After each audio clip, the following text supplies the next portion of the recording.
we have already discussed in the last session. In today's interaction, we are going to talk about some do's and don'ts of introduce yourself. Last self introduction से related हमने कुछ बातें समझी. Interaction जब interview में start होता है तो रिक्रूटर एक जनरल स्टेपल क्वेश्चन के साथ आते हैं, दैट इज इंट्रोड्यूस योरसेल्फ. कितनी बार हमें पता है the question is quite common to become, but still we are not as fluent as we should be. What are the reasons? And the most important, interview इस ही question के साथ start क्यों होता है? सो यस, इंटरव्यूअर जरूरी नहीं है कि वो आपके केवल टेक्निकल एस्पेक्ट्स पर फोकस कर रहे हैं. This might be also possible they are checking on your presentation skills. Specially interview interaction को स्टार्ट करने का सबसे इजी मेथड लगता है किसी के बारे में बात करना. तो जो लोग ये मानते हैं सेल्फ इंट्रोडक्शन में मुझसे गलतियां हो जाती हैं, बाकी क्वेश्चंस तो ठीक हैं लेकिन ये पर्टिकुलर क्वेश्चन मुझे परेशान करता है, calm down. You do not need to get nervous because many times recruiters do ask this question to make you comfortable and to initiate the interaction. किसी भी नॉर्मल बातचीत की भी हम बात करें तो हम आपस में यही बात करते हैं. सेकेंड थिंग, हमेशा इंटरव्यू में इस माइंडसेट के साथ बैठिए, I am eligible for the same. Recruiters are demanding for some skills and I am eligible and qualified. आज के इंटरेक्शन में हम बात करेंगे सेल्फ इंट्रोडक्शन से रिलेटेड क्या डूज एंड डोंट्स हैं जिनको हम ध्यान में रख सकते हैं. ऑलराइट, तो सबसे पहली चीज that is a sentence structure and language clarity. एक कॉमन मिस्टेक जो बहुत नंबर ऑफ कैंडिडेट्स करते हैं, अगर मुझे ये कहना है कि मैं पटना से हूँ, मुझे अपनी लोकेशन होम टाउन के बारे में बात करनी है एंड आई डू सेम कि मैं पटना से हूँ. In case many candidates do start I belongs to Patna. The moment you will say I belongs to Patna, you are committing a grammatical error. I belongs गलत होता है, I am belongs भी गलत होता है.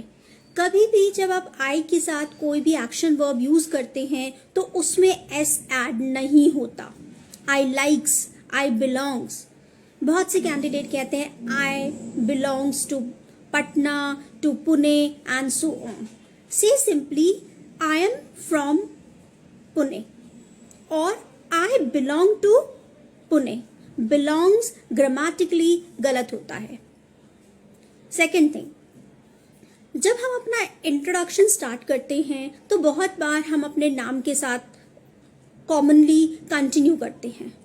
What is the best possible way to start your introduction? My name is this and this.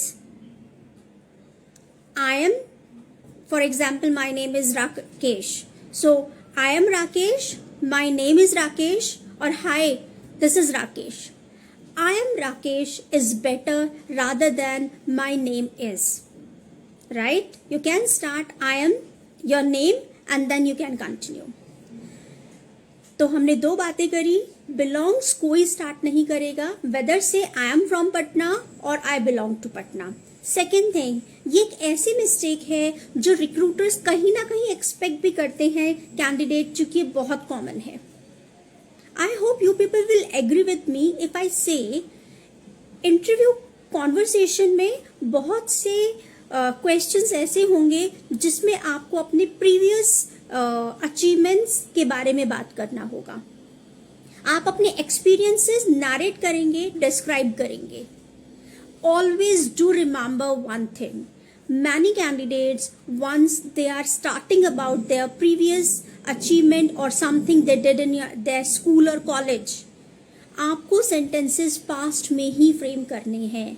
जैसे ही मैं किसी टेक्निकल इवेंट की बात करती हूँ जो पास्ट में हुआ था और मैं फ्यूचर टेंस यूज करती हूँ, उस केस में आपकी कम्युनिकेशन स्किल्स और command on language is going to be both in the negative manner. So keep this thing in mind. अगर आप सेंटेंसेस बना रहे हैं आई पार्टिसिपेट अगर आप कहते हैं, उस केस में कैंडिडेट्स दो तरह के सेंटेंस बनाते हैं. फॉर एग्जाम्पल, आपको रिक्रूटर को ये बताना है कि कॉलेज टाइम पर मैंने एक इवेंट में पार्टिसिपेट किया था, तो ज्यादातर कैंडिडेट्स बनाते हैं I am participating. During my college, there was the event. I am participating in this and this. The moment you will say I am participating, आपका पूरा सेंटेंस प्रेजेंट में हो जाएगा और वो भी कंटिन्यूअस में, राइट? तो आपके कहने का क्या मतलब हो जाएगा? मैं अभी पार्टिसिपेट कर रहा हूं, और जबकि हम बात क्या कर रहे हैं, हम कॉलेज के किसी इवेंट की बात कर रहे हैं।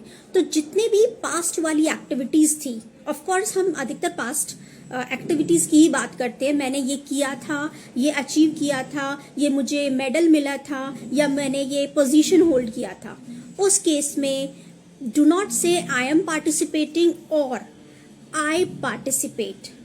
आई पार्टिसिपेट भी गलत है, क्योंकि वो भी प्रेजेंट टेंस है। You will say I participated, you will use the second form of the word. आप वर्ब की सेकेंड फॉर्म यूज करेंगे। बहुत से कैंडिडेट हैज और हैव लगाते हैं। इफ आई से आई हैव, तो उस केस में आपको हैव के साथ भी थर्ड फॉर्म ऑफ वर्ब के साथ जाना है। Do not say I have complete this and that project, I have completed, right? तो अगर आप हैज, हैव या हैड इन तीनों के साथ भी सेंटेंसेस बना रहे हैं, तो keep this thing in mind, आपको प्रेजेंट टेंस की वर्ब फॉर्म बिल्कुल यूज नहीं करना है। Present continuous a big no, simple present tense a big no. What can be to, whether this is simple past, जिसको हम पास्ट इंडेफिनिट बोलते हैं, simply I participated, I completed, I achieved. और अगर आप हैज हैव के साथ लगा रहे हैं, तो आपको वर्ब के थर्ड केस के साथ जाना है। हैज, हैव या हैड हेल्पिंग वर्ब लगाने के बाद अपने सेंटेंस में एक्शन वर्ब को फर्स्ट फॉर्म में नहीं छोड़ देना है, वो भी एक ग्रामेटिकल एरर होता है। चलिए आगे अगर हम बात करते हैं, अभी तक हमने 2-3 पॉइंट्स कवर किए। आई बिलोंग्स एक ग्रामेटिकल एरर है। I am and then your name will be the better and active way to present yourself. And the third one is, जब कभी भी आप किसी पहले अचीवमेंट की बात करते हैं, इवेंट की बात करते हैं, मेक श्योर सेंटेंसेस पास्ट में बनाने हैं। होता क्या है, हम स्टार्ट तो पास्ट से करते हैं, फिर हम फ्यूचर भी ले आते हैं और प्रेजेंट भी ले आते हैं, तो कंप्लीटली गलत हो जाता है।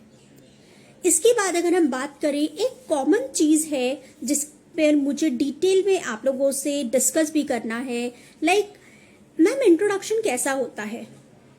ऑफ कोर्स आपके कैजुअल इंट्रोडक्शन से डिफरेंट होता है। अगर आप नॉर्मली ट्रेन में ट्रैवल करते समय या कहीं भी किसी को इंट्रोड्यूस करते हैं, तो आपका पर्पस और एम्फेसिस, आई मीन टू से फोकस, आप क्या फोकस करना चाहते हैं अपने बारे में, वो डिफरेंट रहेगा। और जॉब इंट्रोडक्शन के टाइम पर वो एम्फेसिस, वो फोकस भी डिफरेंट रहेगा, right? Second thing,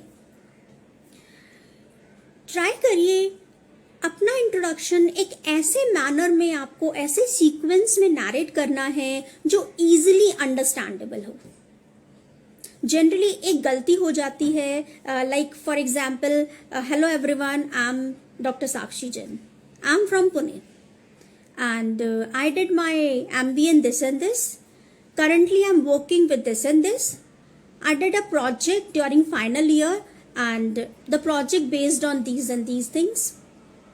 My family consists of 4 members and I like swimming, traveling and listening music. At my current job I am dealing these and these role and responsibility.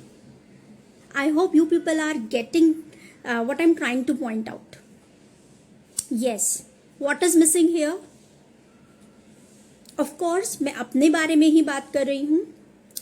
जो चीज़ें include करना चाहिए, मेरा focus वहीं पर है। मैंने sentences short और क्लियर फ्रेम करे हैं, लेकिन फिर भी कहीं ना कहीं समझने वाले के लिए क्लैरिटी और सीक्वेंस इसमें मिसिंग है। Logical sequence.